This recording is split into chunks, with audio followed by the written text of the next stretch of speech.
अब गीता ज्ञान दाता ने कहा है कि तत्वदर्शी संत कैसा है, वो क्या विशेषण है उसके।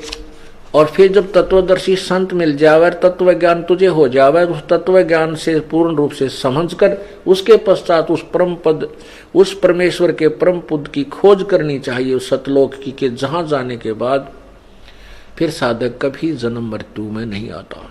अपनी स्थिति बताते हुए गीता ज्ञान दाता चौथे अध्याय के 5वें श्लोक और 9वें श्लोक में और दूसरे अध्याय के 12वें श्लोक में स्पष्ट करता है अपनी स्थिति के, मैं नाशवान हूं, मेरा जन्म मृत्यु होता है और तू भी, लेकिन अविनाशी तो केवल एक ही परमात्मा है, वहीं हमने पहुंचना है इस सारे ज्ञान को समझकर। गीता अध्याय नंबर 2 श्लोक नंबर 12। न तो ऐसा ही है कि मैं किसी काल में नहीं था, गीता ज्ञानदाता कह रहा था, अथवा तू नहीं था, अथवा ये राजा लोग जो सामने सैनिक खड़े हैं, राजा खड़े नहीं थे, और न ऐसा ही है कि इससे आगे हम सब नहीं रहेंगे। क्या सिद्ध हुआ? गीता ज्ञानदाता कह रहा है कि अर्जुन, तू, मैं और ये सामने जितने राजा लोग खड़े हैं, ये पहले भी जन्म में थे और आगे भी जन्म होता रहेगा अपना, और वर्तमान में भी है।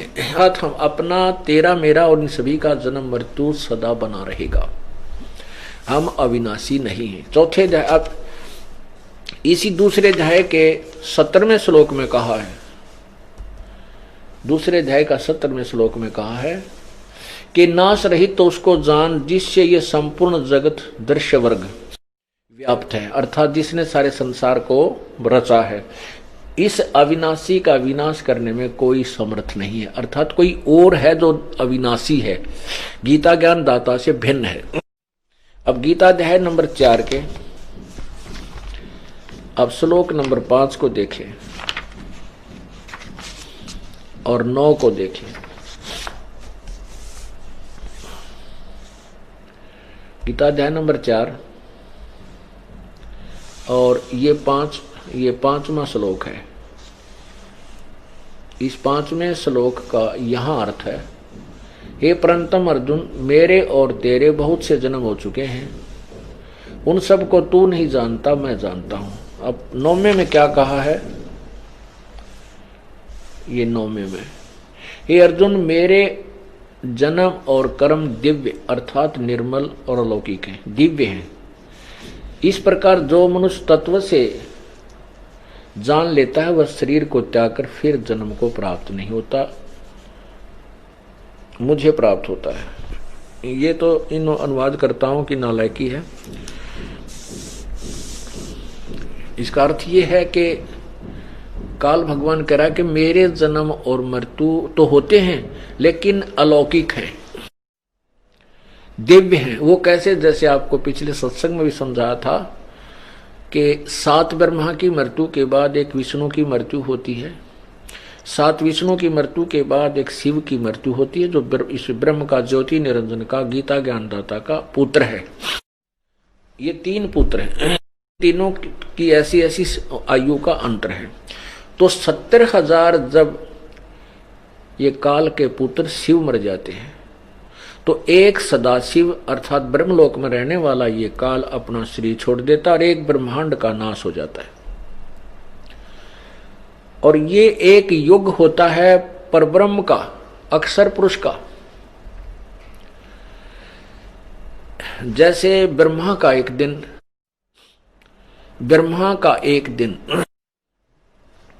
1008 चतुर्युग का होता है, उसको हम सीधा 1000 युग लेते हैं, चतुर्युग 1000 चतुर्युग लेते हैं।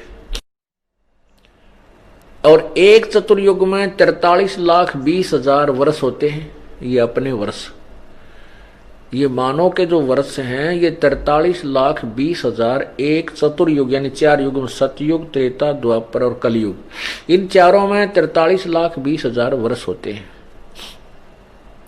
ऐसे 1008 चतुर्युग का ब्रह्मा का दिन इतनी ही रात्रि। इसको हम लमसम लेते हैं तो 1000 चतुर्युग का दिन इतनी ही रात्रि, 30 दिन रात का एक महीना, 12 महीने का वर्ष और 100 वर्ष की ब्रह्मा की आयु, 100 वर्ष की। ऐसे 7 ब्रह्मा की मृत्यु के बाद एक विष्णु की मृत्यु, 7 विष्णु की मृत्यु के बाद फिर एक शिव की मृत्यु, ऐसे 70,000 शिव की मृत्यु के उपरांत एक ब्रह्मलोक में रहने वाला ये काल अपना शरीर, इसकी मृत्यु होती है ऑटोमेटिक।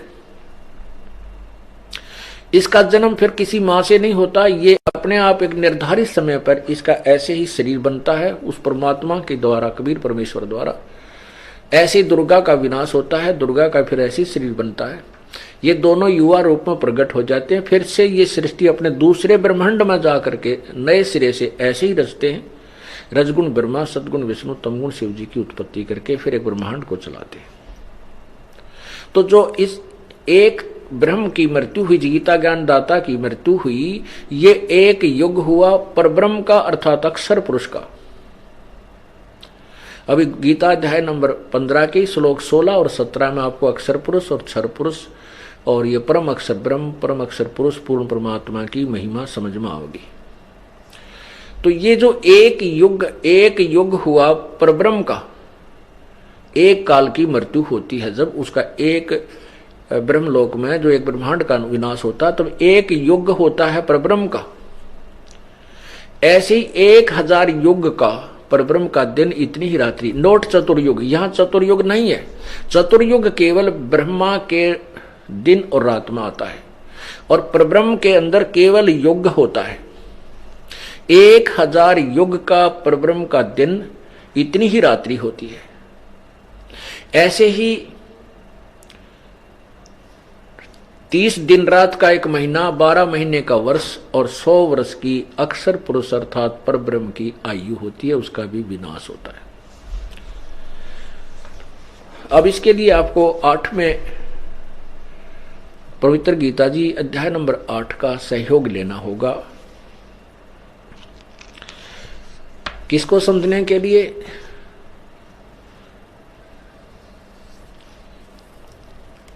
ब्रह्म अक्षर पुरुष और परम अक्षर पुरुष, परम अक्षर ब्रह्म की सतिथि को समझने के लिए गीता अध्याय नंबर 8 के 7 के मंत्र श्लोक नंबर 29 में कहा है कि हे अर्जुन, जो इस पूर्ण अखिल यानी पूर्ण ज्ञान को समझ लेता, तत्व ज्ञान को समझने के बाद फिर सभी आध्यात्मिक ज्ञान से परिचित हो जाता है और वो उस तत्ब्रह्म यानी उस परमात्मा को समझकर, तत्ब्रह्म को समझकर फिर जन्म मृत्यु से छूटने का ही प्रयत्न करता है। ये देखिएगा अध्याय नंबर 7 के ये श्लोक नंबर 29। जरा मरण मोक्षाय माम आश्रित्य यतन्ति ये ते ब्रह्म तत् विदु कृत्स्नम अध्यात्म कर्म च अखिलम। इसका क्या अर्थ है कि ये अनुवाद किया इन्होंने, जो मेरे शरण होकर, भावार्थ ये कि गीता ज्ञान दाता कह रहा है कि मैं जो ज्ञान दे रहा हूं इसके आश्रित होकर के, यानी तत्वदर्शी संत से मिलने के बाद जरा मरण मोक्षाय छूट, जरा और मरण से छूटने के लिए यत्न करते हैं वे पुरुष, वो साधक, तत्व ब्रह्म, तत्व माने उस, ब्रह्म माने परमात्मा को, इस तत्व माने उस ब्रह्म को और संपूर्ण अध्यात्म को तथा संपूर्ण कर्मों को जानते हैं। इसमें स्पष्ट कर दिया कि जो तत्ब्रह्म को मेरे इस ज्ञान को आश्रित कर लें, जैसे मैं बता रहा हूं चौथे अध्याय के 34वें श्लोक में कि उस तत्व ज्ञान को तत्वदर्शी संतों के पास जाकर सुन, जो मेरे इस ज्ञान का आसरा लेकर तत्वदर्शी संतों के पास पहुंच जाते हैं और फिर पूरे संपूर्ण अध्यात्म ज्ञान से परिचित हो जाते हैं, तो उस तत्ब्रह्म को जान के, तत्ब्रह्म कौन है ये 8वें अध्याय के प्रथम और तीसरे मंत्र में स्पष्ट होगा।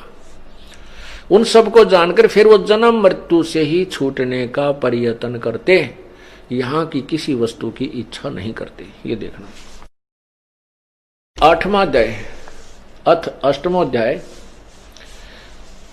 प्रथम अध्याय में कृष्ण अर्जुन ने पूछा कि हे पुरुषोत्तम किम तत्ब्रह्म, पुरुषोत्तम तत्ब्रह्म किम, हे पुरुषोत्तम वह ब्रह्म क्या है, तत्ब्रह्म क्या है, अध्यात्म क्या है, कर्म क्या है। तो इसका तीसरे में उत्तर दिया है गीता ज्ञान दाता ने। इस तीसरे में उत्तर दिया है परम अक्षर ब्रह्म है, परम अक्षर ब्रह्म है। अब हम इसी का आपको दिखाते हैं 8वें अध्याय के 16वें श्लोक में। 8वां अध्याय 16वें श्लोक में लिखा है कि आप ब्रह्म भोनाथ लोका पुनर्वर्ती न अर्जुन माम उपेतु कौनते पुनर्जन्म न विद्यते। इसका अर्थ ये है कि ब्रह्मलोक तक सभी लोग विनाश में आते हैं, पुनर्वृत्ति होती है, जन्म मृत्यु होता है, और मेरे माम उपेत मुझे प्राप्त होकर भी कुंते पुनर्जन्म है। न विद्यते का अर्थ यहां पर इन्होंने किया है कि जो नहीं जानते। इसका अर्थ होना चाहिए न विदित, जो इस बात से परिचित नहीं है वो मुझे प्राप्त होकर भी जन्म मृत्यु में ही रहते हैं। इन्होंने क्या किया है, अर्जुन ब्रह्मलोक पर्यंत सब लोग पुनर्वृत्ति में हैं। हमने सिर्फ इतना ही देखना है कि ब्रह्मलोक तक भी नाश होता है। ब्रह्मलोक तक नाश होता है तो पूरा ब्रह्मांड विनाश में आता है। अब यहां 17वें अध्याय में देखो ना, अध्याय नंबर 8 के मंत्र नंबर 17 में स्पष्ट किया है कि सहस्र युग पर्यंत अह यत ब्रह्मणे विदु ब्रह्मणे, और रात्रि में युग सहस्त्रांतम ताम ते और रात्रि विदजना।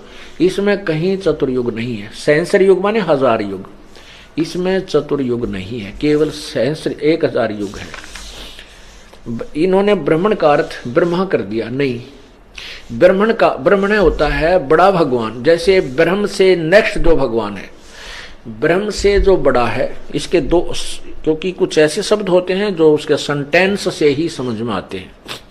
तो यहां जो सेंटेंस बनता है कि जो ब्रह्म से नेक्स्ट जो परमात्मा बड़ा भगवान है वो ब्रह्म है, उसका एक दिन, क्योंकि पूर्ण ब्रह्म का तो दिन रात का मतलब है नहीं, उसके वहां तो कोई दिन रात है नहीं, उसकी तो आयु से संबंध ही नहीं है। आयु जहां तक चल रही है, जिसका समय निर्धारित है, वो ब्रह्म और परब्रह्म तक ही और नीचे के देवताओं का ही है और हम मनुष्यों का। तो इससे ये निष्कर्ष निकल, ये ऐसे सुलझते हैं ये अर्थ। तो ये परब्रह्म का एक दिन 1000 युग का है, नोट चतुर्युग। इन बातों से हम निष्कर्ष निकालेंगे, क्योंकि गीता एक बहुत ही पवित्र सदग्रंथ है और इसमें बहुत ही गूढ़ ज्ञान है, और इस गूढ़ ज्ञान को समझने के लिए तत्वदर्शी संत की ही आवश्यकता पड़ती है, और बाकी इसका अनुवाद नहीं कर सकते। ठीक है, शब्दों का अनर्थ करके चाहे वो किसी तरह गढ़ दिया इन्होंने, और अभी तक जनसाधारण को मूर्ख भी खूब बना लिया, क्योंकि जनसाधारण को स्वयं ज्ञान नहीं था। अब टीचर गलत पढ़ाता है तो विद्यार्थी क्या समझे, 1, 2, 20, 100, 1000, लाख टीचर ही गलत पढ़ा रहे हैं किसी अध्याय को, तो विद्यार्थी सेट हो जाती है, चाहे वो भले ही गलत है। अब जो सही टीचर आता है फिर उसको ठीक कराता है, फिर उनके सामने प्रत्यक्ष करता है, तो वो उसको ठीक समझ लेते हैं। तो इसमें इस परब्रह्म का एक दिन 1000 युग का है और इतनी ही रात्रि होती है। और कहते हैं जो इस प्रकार उस सब ज्ञान को समझता है, दिन रात को जानता है, वो सही ज्ञान का यानी ज्ञान के जानने वाला है, इस काल के विषय में परिचित है। इसका अर्थ ये है।